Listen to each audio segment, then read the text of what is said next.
The wagon appeared at the edge of Jacob Mercer's land, just as the sun slipped low and red behind the hills, turning the dust in the air the color of rusted iron. Jacob noticed it because no one ever came this way unless they were lost or desperate. He straightened from the fence post he was fixing and rested his hand on the wood, feeling a sudden, uninvited tension settle in his chest, the kind that came before bad news. The horse pulling the wagon was tired. Its head hung low. The woman holding the reins sat stiffly, as if fear itself were keeping her upright. Beside her, wrapped in a thin shawl despite the lingering heat, sat a small girl who did not look around the way children usually did. She stared straight ahead, eyes empty, hands folded in her lap like she was afraid to move. Jacob stepped forward as the wagon stopped near his porch. He was a tall man, broad-shouldered, with a face marked by sun and years of quiet work. He had buried his wife 3 winters back and had grown used to silence since then. Still, something about the girl's stillness unsettled him more than the woman's fear. The woman climbed down first. "Mr. Mercer?" she asked, her voice tight, already shaking. "That's me," Jacob said. "You're a long way from town." She nodded, swallowed, then turned back to the wagon. "This is my niece, Lily." She paused, as if the next words weighed too much to lift. "We need help." Jacob looked at the girl again. Lily did not meet his eyes. Her boots barely touched the wagon floor when she climbed down, and when she stood, she seemed even smaller somehow, like she was trying to disappear inside herself. "What kind of help?" Jacob asked, though part of him already knew the answer would be the kind that never left you once you accepted it. The woman glanced toward the road behind them, then back to Jacob. "My brother made an agreement," she said. "A debt he couldn't pay. There's a man who says the law's on his side." Jacob felt his jaw tighten. An agreement about what? The woman hesitated. Lily spoke instead. Her voice was soft, but it cut through the evening air with a clarity that froze Jacob in place. "He says I belong to him now." The words were plain. No tears followed them, no anger, just a fact, spoken the way someone might say the sky was blue. Jacob felt something twist hard inside his chest. He had seen cruelty in his life, men broken by work, families ruined by greed. But there was something colder about hearing a child speak that way, like the world had already decided she didn't matter. Jacob crouched slightly so he was closer to Lily's height. "How old are you?" he asked. 13, she said. The woman, Lily's aunt, pressed a hand over her mouth, her shoulders trembling. "They're coming," she said. "The man, and maybe others. He says it's legal, says no one can stop him." Jacob straightened and looked out across his land. The ranch stretched wide and open, fields rolling into scrub and fence lines that marked a life built slowly, honestly. He had followed rules most of his life, paid his debts, kept his word, trusted that the law, even when it was hard, was meant to keep order. But standing there, with the sun sinking and a child waiting to be claimed like a mule or a piece of ground, the rules suddenly felt thin, fragile, like paper held too close to flame. "Your brother agreed to this?" Jacob asked, though his voice carried no judgment, only sadness. The woman nodded. "He says he had no choice." Lily finally looked up at Jacob then. Her eyes were dry, but there was something fierce behind them, something that had survived despite everything. "I didn't agree," she said. "No one asked me." Jacob felt the decision settle into him before he could stop it. Not loud, not dramatic, just solid, like a stone dropping into deep water. He knew what helping would cost him. Trouble, threats, maybe worse. He also knew what turning them away would cost him, though that price would be paid quietly, in the long hours alone with his own thoughts. "You can stay," he said. The aunt exhaled a sob of relief. Lily blinked, as if she wasn't sure she had heard correctly. "For tonight," Jacob continued. "And after that, We'll see. The sky darkened as he led them toward the house, the first stars beginning to show. Somewhere down the road, men with papers and money might already be riding. Jacob Mercer did not know how this would end. He only knew that some lines, once seen, could not be unseen, and some choices, once made, defined the rest of a man's life. Jacob did not sleep much that night. The wind moved through the boards of the house, and every sound seemed louder than it should have been. He lay awake on the narrow bed, staring at the ceiling, listening for hooves that never came. In the small room off the kitchen, Lily slept on a pallet of blankets. He had left the door open on purpose, not to watch her, but so she would not feel shut away like something being stored. Before dawn, he was already up. He moved quietly, careful not to wake her, and stepped outside. The land looked calm in the early light, the kind of calm that could fool a man into thinking trouble never found places like this. Jacob knew better. Trouble traveled light and fast. He spent the morning preparing the barn. Beneath it was an old storage cellar dug years ago for keeping food cool in the summer. It was dry, clean, and hidden behind a loose plank wall. He told himself it was only a precaution, but he worked with the focus of someone who knew he would need it. When Lily came out of the house later, she stood on the porch for a long moment, holding a tin cup of water with both hands. She watched Jacob from a distance, unsure where she belonged. He noticed it without looking directly at her. "You can help if you want," he said, keeping his voice even. "Or you can rest." She walked over slowly. "I don't mind helping." He handed her a small bundle of feed. She took it, careful not to spill any. They worked side by side in silence for a while. It was not uncomfortable. Jacob found that easier. Silence gave people room to be themselves. After some time, Lily spoke. "My father used to have land," she said. "Not much, but it was ours." Jacob nodded. "What happened to it?" "He borrowed money," she said. "Said it was just for one bad season." She paused. "There were a lot of bad seasons after that." Jacob said nothing. He did not need to. He had seen it before. Debt had a way of growing faster than crops. By midday, he brought her into the house and showed her the cellar. He explained calmly where it was, how to move the planks, how to stay quiet if she ever needed to hide. He watched her face closely, worried he might see fear take hold. Instead, she listened carefully, nodding like someone being taught a skill. "They're looking for me, aren't they?" she asked. "Yes," Jacob said. She considered that. "Thank you for telling me the truth." That afternoon, Cal Brennan rode up. Cal was Jacob's nearest neighbor, a man who spoke little and noticed everything. He leaned on the fence and looked around longer than necessary. "You got company," Cal said. "For now," Jacob replied. Cal lowered his voice. "Word's spreading in town. Vernon Cates is offering money for information. Says he wants what's his." Jacob felt a tightness settle in his stomach.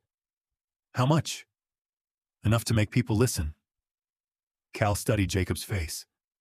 "You know this won't blow over." "I know," Jacob said. Cal nodded once. "If you need anything, you send word."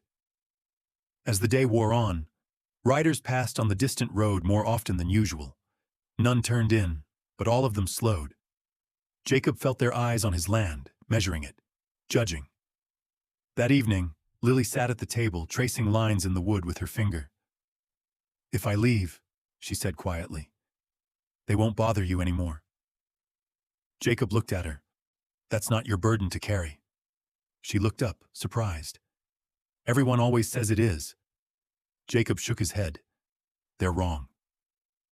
After supper, he showed her again how to reach the cellar quickly.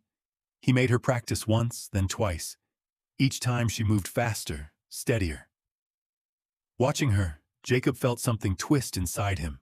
Childhood should not require drills. When night came, he heard a rider stop near the fence line. A voice called out his name, friendly on the surface. Jacob stepped onto the porch, lantern in hand. Just checking in, the man said. Heard you might have seen a girl pass through. No, Jacob said simply. The rider smiled, polite and thin. If you do, there's money for it. Jacob did not answer. The rider tipped his hat and rode off. Inside, Lily waited in the shadows. Is it starting? She asked. Yes, Jacob said. She nodded, then surprised him by saying, I'm not afraid here. Jacob realized then that hiding her was not the hardest part. The hardest part would be standing still while the world pressed in, daring him to step aside. The sound of riders came just after noon, steady and deliberate, not rushed. Jacob was mending a gate when he heard it, and he knew at once this was no passing glance from the road. These men were coming in. He set the tools down slowly, wiped his hands on his trousers, and turned toward the yard. Vernon Cates rode at the front. He sat tall in the saddle, dressed clean and proper, like a man on his way to church instead of a confrontation. His expression was calm, almost pleasant. Two other men followed, one of them a deputy Jacob recognized from town. Behind them, riding slower and hunched in the saddle, was Lily's father. Jacob felt a dull ache settle behind his ribs. He had hoped the man would not come. Vernon dismounted with care, brushing dust from his sleeve as if Jacob's land offended him by existing. Mr. Mercer, he said warmly, appreciate you seeing us. You're on my land without an invitation, Jacob replied. Vernon smiled. That's what I'm here to clear up. He gestured lightly. I believe you're keeping something that belongs to me. Jacob did not move aside. There's a girl here, he said. She doesn't belong to anyone. The deputy shifted his weight, uneasy. Vernon's smile never faded. The papers say otherwise. A lawful agreement. Signed and witnessed. Lily's father slid off his horse and stood near the fence, eyes down. He looked older than Jacob remembered, smaller somehow. When he spoke, his voice barely carried. Jacob, I didn't have a choice. Jacob looked at him. You always have a choice. The man flinched, like the words struck harder than any blow. You don't know what it's like, he said. Every door closed, every hand turned away. Jacob almost said something then, something sharp. Instead, a memory rose up without warning. His wife at the kitchen table years ago, counting coins, worrying over bills after a bad season. The fear in her eyes. The way she had reached for his hand and said, We'll manage. We won't sell what isn't ours. That memory steadied him now, like a post sunk deep in the ground. Vernon cleared his throat. This doesn't need to get unpleasant, he said. I've been patient, generous even. I'm simply asking for what was agreed upon. Cal Brennan's horse appeared at the edge of the yard, then another and another. Neighbors arrived quietly, forming a loose line behind Jacob. No one spoke. Their presence said enough. The deputy glanced back at them, then at Vernon. This could turn into something bigger than it needs to be, he warned. Vernon's eyes hardened for the first time. I'm within my rights. Jacob stepped forward. Rights don't make something right. That was when Lily's father finally looked up. His eyes were wet, his hands shaking. She's just a girl, he said, the words breaking apart as they left him. I kept telling myself she'd be cared for, that it would be easier if I didn't think too hard. Jacob felt the weight of that confession settle over everyone. The yard was silent. Even Vernon seemed momentarily thrown off. From the house, a door creaked. Lily stood on the porch. Lily, her father said sharply, panic in his voice. Go back inside. She did not move. She looked at Vernon, then at the deputy, then at her father. Her voice was steady, but her hands were clenched at her sides. You never asked me, she said. Vernon took a step forward. This is not the place for... Jacob moved between them. It is exactly the place. The deputy hesitated, then spoke. Sir, maybe we should slow this down. Vernon laughed softly, without humor. Since when does a child's feelings undo a contract? That question hung in the air, ugly and bare. Jacob felt something shift inside him. He realized this moment was no longer about hiding or delay. It was about standing where there was no shelter left. "You can take your papers and leave," Jacob said. "Or you can stay and explain to every man here why you think money turns a child into property." Vernon looked around, counted faces, calculated. His voice cooled. "This isn't finished." "I know," Jacob said. Vernon mounted his horse. Lily's father lingered, then whispered, "I'm sorry," before following. As they rode away, the neighbors stayed until the dust settled. No one celebrated. They all knew the line had been crossed. Jacob watched Lily on the porch. She met his eyes. In that look he saw fear, but also something new. Resolve. The waiting was over. Now there would be consequences. Morning came clear and bright, the kind of day that usually promised honest work and simple outcomes. Instead, it brought riders again. Jacob was in the yard when they arrived. The sound of hooves slower this time, more official. He did not feel fear so much as a heavy calm, like a man who had already stepped onto a path and would not turn back. The marshal rode at the front. He was a broad man with a tired face and eyes that had seen too many arguments end badly. Behind him came Vernon Cates, neat and confident, and a woman in a dark dress riding side saddle in a buggy. She sat straight, hands folded, watching everything with quiet attention. Jacob recognized her from town meetings, Mrs. Calloway. She worked with the courts in the county seat and was known for asking questions others preferred not to hear. The marshal dismounted and cleared his throat. "Jacob," he said, using his first name like a warning and an apology at the same time. "We need to sort this out." "I've been ready," Jacob replied. Vernon stepped forward before the marshal could continue. "This doesn't need to be complicated," he said pleasantly. "The agreement is clear. The girl should be turned over." Mrs. Calloway looked at him for a long moment, then at Jacob. "Before anyone is moved," she said calmly, "I want to understand the situation fully." Vernon smiled. "Of course." Lily stood in the doorway of the house. Jacob noticed the marshal see her, then look away, jaw tightening. "The law is the law," the marshal said, "but it also requires that agreements be made without force and with understanding." Vernon's smile thinned. Her father signed freely. Mrs. Calloway stepped closer to the porch. "And the girl?" she asked. "Did anyone ask her?" Vernon waved a hand. "She's a child. That's not how these matters work." Mrs. Calloway turned to Lily. "Would you like to speak?" The yard went still. Jacob felt his pulse in his ears. He wondered if this was fair, placing such weight on someone so young. But Lily stepped forward on her own. "I will," she said. She stood beside Jacob, close enough that he could feel the slight tremble in her arm, though her voice stayed clear. "I was told after it was already done," she said. "I didn't agree to anything.